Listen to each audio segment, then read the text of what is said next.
यह कहानी पूर्णतः काल्पनिक है और मनोरंजन के उद्देश्य से बनाई गई है। इसमें दिखाए गए सभी पात्र, घटनाएं और स्थान लेखक की कल्पना पर आधारित है। इनका वास्तविक जीवन, व्यक्तियों या संस्थाओं से कोई संबंध नहीं है। कहानी में तस्करी, अपराध और अन्य संवेदनशील मुद्दों का उल्लेख केवल कथा को प्रभावी बनाने के लिए किया गया है। हम किसी भी प्रकार के अवैध कार्यों या हिंसा का समर्थन नहीं करते। दर्शकों से अनुरोध है कि इसे केवल एक मनोरंजक कथा के रूप में लें। कहानी की शुरुआत पुष्पा राज के साम्राज्य के बढ़ने से होती है। वह अब सिर्फ चंदन की तस्करी तक सीमित नहीं है, बल्कि उसने जंगलों की अन्य प्राकृतिक संपत्तियों जैसे दुर्लभ जड़ी बूटियों और हीरे की तस्करी भी शुरू कर दी है। उसके नेटवर्क ने अंतरराष्ट्रीय बाजारों में जगह बना ली है जिसका नेतृत्व डीएसपी भनवर सिंह कर रहा है।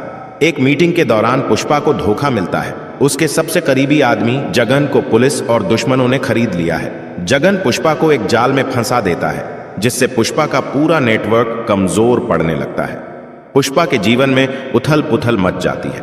उसकी पत्नी श्रीवल्ली उसके खतरनाक धंधे से तंग आकर उसे छोड़ने की धमकी देती है। पुष्पा की मां बीमार है और चाहती है कि उसका बेटा यह सब छोड़ दे।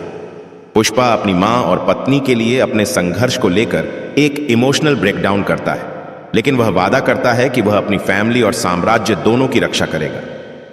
डीएसपी भनवर सिंह और विदेशी माफिया का गठजोड़ पुष्पा पर भारी पड़ता है।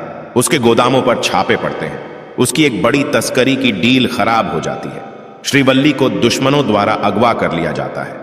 पुष्पा घायल और कमजोर फिर भी अपने पुराने लोगों को इकट्ठा करता है। वह एक प्लान बनाता है जिसमें वह खुद को मरा हुआ दिखाता है।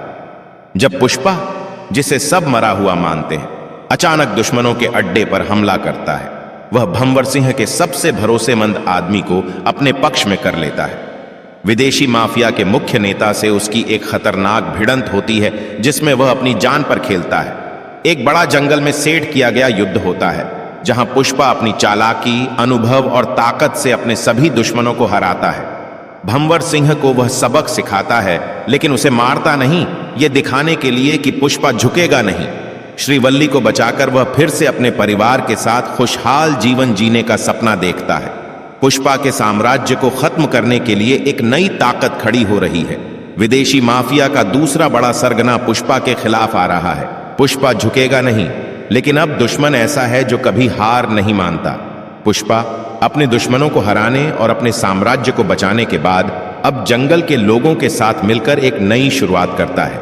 वह जंगल की संपत्ति को संरक्षित करने और अपने लोगों को अधिकार दिलाने का सपना देखता है। पुष्पा ने एक जंगल संघ का निर्माण किया है, जहां आदिवासी लोग अपनी सुरक्षा और जंगल के संसाधनों पर नियंत्रण रखते हैं। लेकिन जब पुष्पा सोचता है कि उसने सब कुछ संभाल लिया है, तब स्थानीय नेता और बड़े उद्योगपति जंगल की जमीन हथियाने के लिए एक योजना बनाते हैं। वे सरकार के साथ मिलकर पुष्पा को जंगल का दुश्मन साबित करने की कोशिश करते हैं। पुष्पा को पता चलता है कि उसके दुश्मनों में अब सिर्फ माफिया और पुलिस नहीं, बल्कि एक बड़ा अंतरराष्ट्रीय कार्टेल भी शामिल है। यह कार्टेल जंगल में छिपे दुर्लभ खनिजों और प्राकृतिक संसाधनों पर कब्जा करना चाहता है। इनका नेता डॉन क्रिस्टोफर विक्टर से भी ज्यादा चालाक और ताकतवर है। क्रिस्टोफर पुष्पा के नेटवर्क को तोड़ने के लिए डिजिटल हथकंडों का सहारा लेता है। पुष्पा के व्यापार के सारे रास्ते ब्लॉक कर दिए जाते हैं। बैंक खातों को फ्रीज कर दिया जाता है। उसके साथियों को कानूनी मामलों में फंसाया जाता है। पुष्पा को समझ में आ जाता है कि अब लड़ाई सिर्फ तस्करी की नहीं, बल्कि उसकी पहचान और जंगल की रक्षा की है। वह जंगल के लोगों के साथ मिलकर गुरिल्ला रणनीति अपनाता है। वह क्रिस्टोफर के खिलाफ एक गुप्त युद्ध शुरू करता है। एक भव्य सीक्वेंस में पुष्पा जंगल के अंदर अपने दुश्मनों के हथियारों और उपकरणों को तबाह कर देता है। पुष्पा और उसकी टीम आधुनिक तकनीक का इस्तेमाल करते हुए दुश्मनों की योजनाओं को नाकाम करती है। क्रिस्टोफर पुष्पा को झुकाने के लिए उसकी सबसे बड़ी कमजोरी पर हमला करता है, उसका परिवार। श्रीवल्ली और पुष्पा का बेटा अपहरण कर लिए जाते हैं। क्रिस्टोफर पुष्पा को सौदे के लिए मजबूर करता है। एक दृश्य में पुष्पा को अपने बेटे और जंगल में से एक को चुनने के लिए मजबूर किया जाता है। यह फैसला उसकी ताकत और इमोशंस का इम्तिहान है।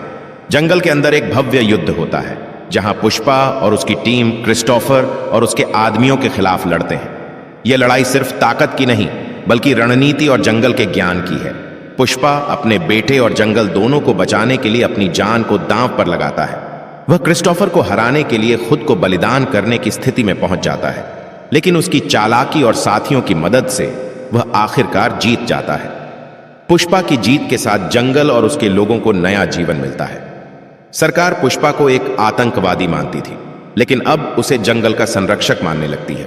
पुष्पा अपने परिवार के साथ एक शांतिपूर्ण जीवन जीने की कोशिश करता है। एक रहस्यमयी व्यक्ति, संभवतः क्रिस्टोफर का गुरु, एक अंतरराष्ट्रीय मीटिंग में दिखाई देता है। वह कहता है, पुष्पा को हराना आसान नहीं था, लेकिन अगली बार उसे खत्म करने के लिए पूरी दुनिया जुटेगी।